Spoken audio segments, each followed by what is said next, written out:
ನಮಸ್ತೆ. ನಾನಿವತ್ತು ನಿಮ್ಮನ್ನು ಅವನಿ ಬೆಟ್ಟ ಮತ್ತು ಕೂಡುಮಲೆ ದೇವಸ್ಥಾನಕ್ಕೆ ಕರ್ಕೊಂಡು ಹೋಗ್ತಾ ಇದ್ದೀನಿ. ಇದು ಬೆಂಗಳೂರಿನಿಂದ ಸುಮಾರು 95 ಕಿಲೋಮೀಟರ್ಗಳಷ್ಟು ದೂರದಲ್ಲಿದೆ. ಕೋಲಾರ ಜಿಲ್ಲೆಯ ಮುಳುಬಾಗ್ಲು ಎನ್ನುವ ಊರಿನಲ್ಲಿದೆ. ಮುಳುಬಾಗ್ಲು ಅಂತಂದರೆ ಮಸಾಲೆ ದೋಸೆಗೆ ಫೇಮಸ್ ಅಂತ ಹೇಳ್ತಾರೆ. ಹಾಗಾಗಿ ನಾವು ಮುಂಜಾನೆ ಬೇಗನೆ ಹೊರಟ್ವಿ. ಮುಳುಬಾಗ್ಲಲ್ಲಿ ಒಂದು ಒಳ್ಳೆ ದೋಸೆ ತಿಂದುಬಿಟ್ಟು ಹಾಗೆ ನಮ್ಮ ಮುಂದಿನ ಪ್ರಯಾಣವನ್ನು ಬೆಳೆಸಿದ್ವಿ. ಮಾರ್ಕೆಟ್ ಒಳಗಡೆ ಹೋದ್ವಿ. ಮುಳುಬಾಗ್ಲಲ್ಲಿ ಇದು ಲಕ್ಷ್ಮೀ ಟಿಫಿನ್ ಸೆಂಟರ್ ಅಂತ ಒಂದು ಪುಟ್ಟದಾದ ಒಂದು ಹೋಟೆಲ್ ನೋಡಿದ್ವಿ. ಸರಿ, ಇಲ್ಲೇ ತಿಂದುಬಿಡೋಣ ಅಂತ ಹೇಳಿಬಿಟ್ಟು ದೋಸೆಗೆ ಆರ್ಡ್ರ್ ಮಾಡಿದ್ವಿ. ತುಂಬ ರುಚಿಯಾದ ಶುದ್ಧವಾದ ತುಪ್ಪದಲ್ಲಿ ಮಾಡಿದ ದೋಸೆ, ಪುಟ್ಟದಾಗಿ ಮಾಡ್ತಾರೆ. ತುಂಬ ಕ್ರಿಸ್ಪಿಯಾಗಿ ಟೇಸ್ಟಿಯಾಗಿ ತುಂಬ ಚೆನ್ನಾಗಿತ್ತು. ಹೇಗೆ ದೋಸೆ ಮಾಡ್ತಾರೆ ನೋಡೋಣ ಅಂತ ಹೇಳಿಬಿಟ್ಟು ಒಳಗಡೆ ಹೋದೆ. ನೋಡಿ, ಅವ್ರು ಉಪಯೋಗಿಸ್ತಾ ಇರೋ ತವ ಕಬ್ಬಿಣದ ತವ, ನಾನ್ ಸ್ಟಿಕ್ ತವ. ಅದರಲ್ಲೆಲ್ಲ ಮಾಡಿದರೆ ಆರೋಗ್ಯ ಕೂಡ ಹಾಳು ಅಂತ ಹೇಳ್ತಾರಲ್ವ. ಹಾಗಾಗಿ ಈ ಥರ ತವಾದಲ್ಲಿ ಕೂಡ ದೋಸೆ ಮಾಡೋದ್ರಿಂದ ಆರೋಗ್ಯಕ್ಕೆ ಒಳ್ಳೆಯದು.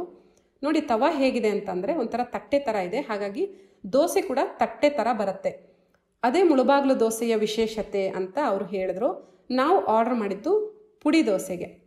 ವಿಧ ವಿಧವಾದ ದೋಸೆ ಮಾಡ್ತಾರಂತೆ. ನಾವು ಹೇಳಿದ್ದು ಪುಡಿ ದೋಸೆ. ಹಾಗಾಗಿ ಪುಡಿ ದೋಸೆನ ಅವ್ರು ಹೇಗೆ ಮಾಡ್ತಾರೆ ಅನ್ನೋದನ್ನು ನೋಡ್ತಾ ನಾನಿತ್ತೆ.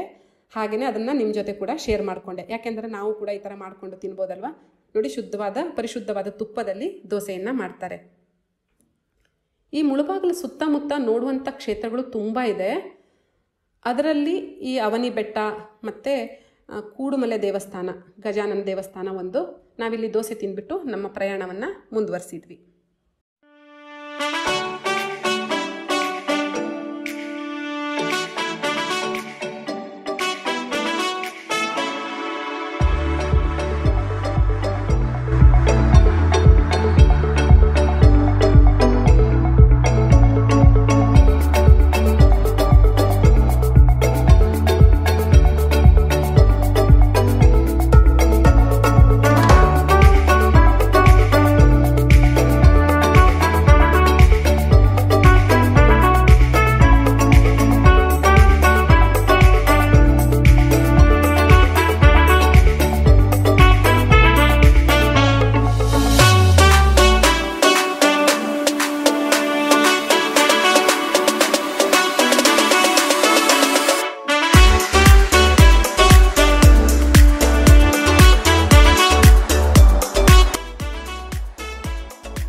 ನೋಡಿ, ಗರಿಗರಿಯಾದ ಪುಡಿ ದೋಸೆ ರೆಡಿ ಆಯಿತು. ತಟ್ಟೆ ಆಕಾರದಲ್ಲಿ ಇದೆ.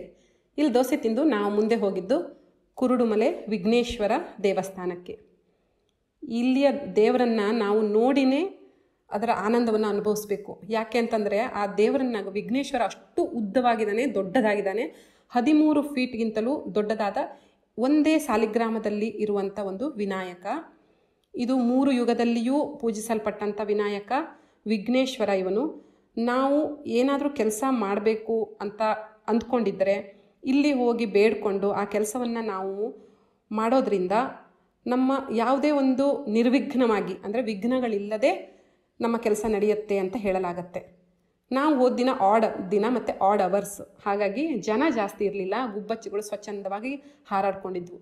ನಮ್ಮ ಬೆಂಗಳೂರಿನಲ್ಲಿ ಒಂದು ಗುಬ್ಬಚ್ಚಿ ಕೂಡ ನೋಡಲಿಕ್ಕೆ ಸಿಗಲ್ಲ. ಹಾಗಾಗಿ ಅವು ತುಂಬ, ಕೊರೋನಾ ಟೈಮು ಜನ ಕೂಡ ಜಾಸ್ತಿ ಇರಲಿಲ್ಲಲ್ಲ, ಹಾಗಾಗಿ ತುಂಬ ಆರಾಮವಾಗಿದ್ವು. ಇದೊಂದು ಪುಟ್ಟ ದೇವಸ್ಥಾನ. ಆದರೆ ನಾನು ಹೇಳಿದ್ನಲ್ಲ, ಇಲ್ಲಿಯ ವಿನಾಯಕ ಮಾತ್ರ ಅಷ್ಟು ದೊಡ್ಡದಾಗಿದೆ. ನಾವು ನೋಡಿಬಿಟ್ರೆ ಮತ್ತೆ ಮತ್ತೆ ನೋಡೋಣ ಅನ್ನುವಷ್ಟು ಒಂದು ಖುಷಿ ಕೊಡುತ್ತೆ. ಹಾಗೆಯೇ ನಮ್ಮ ಯಾವ ಒಂದು ಕೆಲಸ ಇದ್ರೂ ನಿರ್ವಿಘ್ನವಾಗಿ ನೆರವೇರಲಿಕ್ಕೆ ಈ ಗಣೇಶ ನಮಗೆ ಸಹಾಯ ಮಾಡ್ತಾನೆ. ಹಾಗಾಗಿ ಜನ ಮತ್ತೆ ಮತ್ತೆ ಇಲ್ಲಿ ಹೋಗ್ತಾರೆ. ನಾನು ಕೂಡ ಇದು 3ನೇ ಸಲ ಇಲ್ಲಿ ಹೋಗ್ತಾ ಇರೋದು. ಈ ಸಲ ಕೂಡ ನಾನು ಒಂದು ದೇವರಿಗೆ ಒಂದು ಕೃತಜ್ಞತಾಪೂರ್ವಕವಾಗಿ ಒಂದು ಧನ್ಯವಾದ ಅಥವಾ ಒಂದು ಥ್ಯಾಂಕ್ಸ್ ಹೇಳಿಬಿಟ್ಟು ಬರಬೇಕು. ಯಾಕೆಂದರೆ ನಾನು ಹಿಂದಿನ ಸಲ ಹೋದಾಗ ನನ್ನ ಮಕ್ಕಳ ಉತ್ತಮ ಭವಿಷ್ಯಕ್ಕಾಗಿ ನಾನು ಬೇಡ್ಕೊ ಬಂದಿದ್ದೆ. ಇಲ್ಲಿಯ ಕ್ಷೇತ್ರ ಮಹಿಮೆಯನ್ನು ಇಲ್ಲಿಯ ಕ್ಷೇತ್ರ ಪುರೋಹಿತರಿಂದಲೇ ಕೇಳಿ. ಇಲ್ಲಿ ಗಣಪತಿ ಪ್ರತಿಷ್ಠೆ ಮಾಡಿ 4 ಯುಗ ಆಗಿದೆ. ಕೃತಿಯುಗ, ತ್ರೇತಾಯುಗ, ದ್ವಾಪರಯುಗ, ಕಲಿಯುಗ ಅಂತ. ಮೊದಲನೇ ಯುಗದಲ್ಲಿ, ಕೃತಿಯುಗದಲ್ಲಿ ತ್ರಿಪುರಾಸ್ತ್ರ ಎಂಬ ರಾಕ್ಷಸ. ಆ ರಾಕ್ಷಸನ್ನ ಸಂಹಾರ ಮಾಡೋದಕ್ಕೋಸ್ಕರ ಬ್ರಹ್ಮ, ವಿಷ್ಣು, ಮಹೇಶ್ವರ ತ್ರಿಮೂರ್ತಿಗಳು ಸೇರಿ ಸ್ವಾಮಿನ ಇಲ್ಲಿ ಸಾಲಿಗ್ರಾಮ ಸಭೆಯಲ್ಲಿ ಪ್ರತಿಷ್ಠೆ ಮಾಡಿರ್ತಕ್ಕಂಥದ್ದು. ಈ ಪ್ರತಿಷ್ಠೆಗೆ 3 ಕೋಟಿ ದೇವಾನುದೇವತೆಗಳೆಲ್ಲ ಈ ಜಾಗದಲ್ಲಿ ಕೂಡಿರೋದ್ರಿಂದ ಸುತ್ತಲೂ ಬೆಟ್ಟ ಆಗೋದ್ರಿಂದ ಕೂಟಾದ್ರಿ ಕೂಡುಮಲೆ ಅಂತ ಹೆಸರು. ಅದು ಹಾಡು ಭಾಷೆಯಲ್ಲಿ ಕಲಿತ ಅರ್ಥ ಇಲ್ಲದೆ ಕೂಡು ಹೋಗಿ ಕುರುಡು ಮಲೆ ಅಂತಾಗಿದೆ. ಮತ್ತು ಲಂಕೆಯಲ್ಲಿ ಸೀತಾ ಇರಬೇಕಾದ್ರೆ ರಾಮ ಲಕ್ಷ್ಮಣರು ಬಂದು ದರ್ಶನ ಕೊಟ್ಟಿದ್ದಾರೆ ಅಂತೇಳಿ. ಶ್ರೀಕೃಷ್ಣ ಪರಮಾತ್ಮನಿಗೆ ಸಮಂತಕಮಣಿ ಅಪವಾದ ಬಂದಾಗ ಪಂಚಪಾಂಡವರು ಬಂದು ದರ್ಶನ ಮಾಡ್ಕೊಂಡು ಹೋದ್ಮೇಲೆ ದೋಷ ನಿವರ್ತಿ ಆಯಿತು ಅಂತೇಳಿ. ಕೃತಿ, ತ್ರೇತ್ರ, ದ್ವಾಪರ 3 ಯುಗದಿಂದ ದೇವಸ್ಥಾನ ಇರಲಿಲ್ಲ, ಬರೀ ದೇವರು ಮಾತ್ರ ಬಯಲಲ್ಲಿದ್ದು. ಈ ಕಲಿಯುಗದಲ್ಲಿ ಕೃಷ್ಣದೇವರಾಯರ ಕಾಲದಲ್ಲಿ ದೇವಸ್ಥಾನ ಕಟ್ಟಿರ್ತಕ್ಕಂಥದ್ದು. ಗಣಪತಿ ಹಬ್ಬದ ಮಾರನೇ ದಿವಸ ರಥೋತ್ಸವ ನಡೆಯುತ್ತೆ. ಏಕಶಿಲಾ ಸಾಲಿಗ್ರಾಮ, ಇಡೀ ಪ್ರಪಂಚದಲ್ಲೇ ಇಷ್ಟು ದೊಡ್ಡ ಸಾಲಿಗ್ರಾಮ ಶಿಲೆ ಇಲ್ಲೊಂದಿಲ್ಲ. ವಿಶೇಷ ಪೂಜೆ, ಸಂಕಷ್ಟ ಚತುರ್ಥಿ ವಿಶೇಷ ಪೂಜೆ ಇರುತ್ತೆ. ಮತ್ತು ಮಂಡಲ ಪೂಜೆ ಅಂತ ಮಾಡ್ತೀವಿ. ಸಂತಾನ, ಉದ್ಯೋಗ, ವ್ಯವಹಾರ ಏನೇ ಒಂದು ಮನೋವಾಕ್ಯವನ್ನು ಪರಿಹಾರ ಆಗಿ 48 ದಿನ ನಿರಂತರವಾಗಿ ಪೂಜೆ ನಡೆಯುತ್ತೆ. ಅದು ಸುಮಾರು ಜನಕ್ಕೆ ಇಲ್ಲಿ ಒಳ್ಳೆಯದಾಗಿರ್ತಕ್ಕಂಥದ್ದು. ವಿಶೇಷವಾಗಿ ಸಹಸ್ರ ಮೋದಕ ಗಣಪತಿ ಹೋಮ ವಿಶೇಷವಾಗಿ ಇಲ್ಲಿ ನಡೆಯುವಂಥ ಸೇವೆ. ಕೂಡುಮಲೆ ವಿನಾಯಕನ ದರ್ಶನ ಮಾಡಿ ನಾವು ಮುಂದೆ ಹೊರಟಿದ್ದು ಅವನಿ ಶ್ರೀರಾಮಲಿಂಗೇಶ್ವರ ದೇವಸ್ಥಾನಕ್ಕೆ. ಇದು ಒಂದು ದೇವಸ್ಥಾನಗಳ ಸಮೂಹ. ಅವನಿ ಬೆಟ್ಟದ ತಪ್ಪಲಿನಲ್ಲಿಯೇ ಇದೆ. ನೋಡಲಿಕ್ಕೆ ಕಲ್ಲಿನಲ್ಲಿ ಕೆತ್ತಿದಂಥ ದೇವಸ್ಥಾನ, ನೋಡಲಿಕ್ಕೆ 2 ಕಣ್ಣು ಸಾಲದು, ಅಷ್ಟು ಸುಂದರವಾಗಿದೆ. ಮತ್ತು ಜಾಸ್ತಿ ಜನಜಂಗುಳಿ ಕೂಡ ಇಲ್ಲ. ಕಲ್ಲಿನ ಕೆತ್ತನೆಗಳನ್ನು ನೋಡೋದು, ಅಲ್ಲಿ ಗೋಪುರಗಳನ್ನು ನೋಡಿದಾಗ ತುಂಬ ಖುಷಿಯಾಗತ್ತೆ. ಯಾಕೆ ಅಂತಂದರೆ ಇಲ್ಲಿಯ ಈಶ್ವರಲಿಂಗ ಸ್ವತಃ ಶ್ರೀರಾಮಚಂದ್ರನಿಂದ ಪ್ರತಿಷ್ಠಾಪಿಸಲ್ಪಟ್ಟಿದೆ ಅಂತ ಹೇಳಲಾಗತ್ತೆ. ಇಲ್ಲಿ ಶತ್ರುಘ್ನೇಶ್ವರ, ಭರತೇಶ್ವರ ಹಾಗೆ ಲಕ್ಷ್ಮಣ ಪ್ರತಿಷ್ಠಾಪನೆ ಮಾಡಿದ ಈಶ್ವರಲಿಂಗವನ್ನು ಕೂಡ ನಾವು ಕಾಣಬಹುದು. ನೋಡಿ, ಕಲ್ಲಿನ ಕೆತ್ತನೆಗಳು ನೋಡಲಿಕ್ಕೆ ತುಂಬ ಸುಂದರವಾಗಿದೆ. ನೊಳಂದ ಅರಸರು ಇದನ್ನು ಫಸ್ಟು ಕಟ್ಟಿದರು ಅಂತ ಹೇಳಲಾಗುತ್ತೆ. ನಂತರ ಚೋಳರು ಇದರ ಮತ್ತು ಮೇಲ್ಛಾವಣಿಯನ್ನು, ಹಾಗೆಯೇ ಹೊಯ್ಸಳ ಸಾಮ್ರಾಜ್ಯದಲ್ಲಿ ಕೂಡ ಈ ದೇವಸ್ಥಾನ ಅದರ ಒಂದು ಜೀರ್ಣೋದ್ಧಾರ ಆಯಿತು ಅಂತ ಹೇಳಲಾಗುತ್ತೆ. ನೋಡಿ, ಇದು ಈಶ್ವರನ ಮುಂದೆ ನಂದಿ, ಹಾಗೆಯೇ ಇದು ರಂಗಮಂಟಪ. ಇಲ್ಲಿ ನೃತ್ಯಗಳನ್ನು ಮಾಡಲಾಗ್ತಾ ಇತ್ತು ಅಂತ ಹೇಳ್ತಾರೆ. ಹಾಗೆಯೇ ಮೇಲ್ಗಡೆ ಸಪ್ತ ಮಾತೃಕೆಯರ ಶಿಲ್ಪಕಲೆ ನೋಡಲಿಕ್ಕೆ ಎಷ್ಟು ಸುಂದರವಾಗಿದೆ ಅಂತಂದರೆ, ಸೈಲೆಂಟಾಗಿ ನಾವಲ್ಲಿ ಹೋಗ್ಬಿಟ್ಟು ನಿಂತು ನೋಡಿದಾಗ ಒಂದು ಪಾಸಿಟಿವ್ ಎನರ್ಜಿ ನಮ್ಮ ಶರೀರದಲ್ಲಿ ಪಾಸ್ ಆದಂಗಿರುತ್ತೆ, ಸಕಾರಾತ್ಮಕ ಶಕ್ತಿ. ನಾವು ರಾಮಾಯಣವನ್ನು ಓದಿ ಹಾಗೆಯೇ ರಾಮಾಯಣವನ್ನು ಕೇಳಿ ಬೆಳೆದವರು.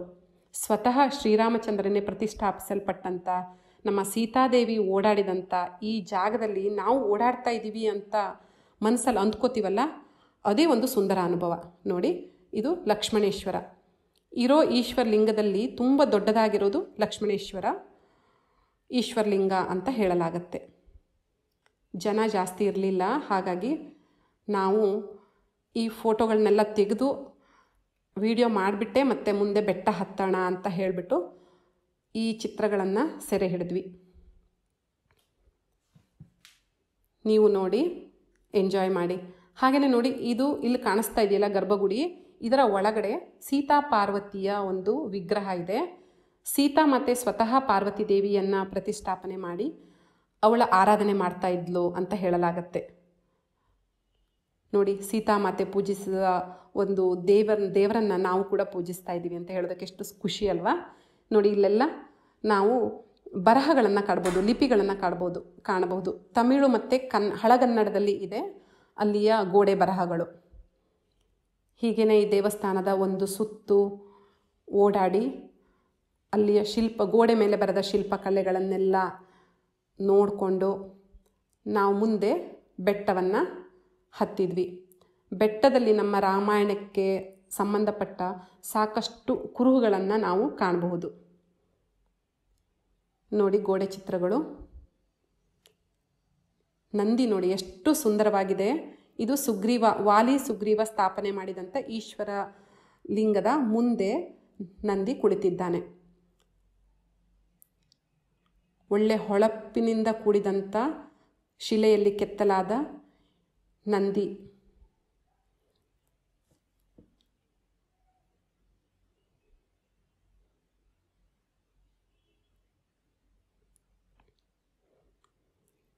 ಹಾಗೆಯೇ ಇಲ್ಲಿ ವರಾಹ, ಇದು ಹೊಯ್ಸಳ ಸಾಮ್ರಾಜ್ಯದ ಒಂದು ಚಿಹ್ನೆ. ವರಾಹನ ನೋಡಿದಾಗ ನಮಗನ್ನಿಸ್ಬೇಕು ಇದು ಹೊಯ್ಸಳ ಸಾಮ್ರಾಜ್ಯಕ್ಕೆ ಸೇರಿದ್ದು ಅಂತ. ವಿಡಿಯೋ ಲೆಂತಿ ಆಗಿಬಿಡುತ್ತೆ. ಅವನಿ ಬೆಟ್ಟದ ಮೇಲೆ ಓಡಾಡಿದ್ದನ್ನು ನೆಕ್ಸ್ಟ್ ಮುಂದಿನ ಪಾರ್ಟ್ನಲ್ಲಿ ಹಾಕ್ತೀನಿ. ನನ್ನ ಜೊತೆಗಿರಿ. ಹಾಗೆ ನನಗೆ ಸಪೋರ್ಟ್ ಮಾಡಿದ್ದಕ್ಕೆ ತುಂಬ ಥ್ಯಾಂಕ್ಸ್.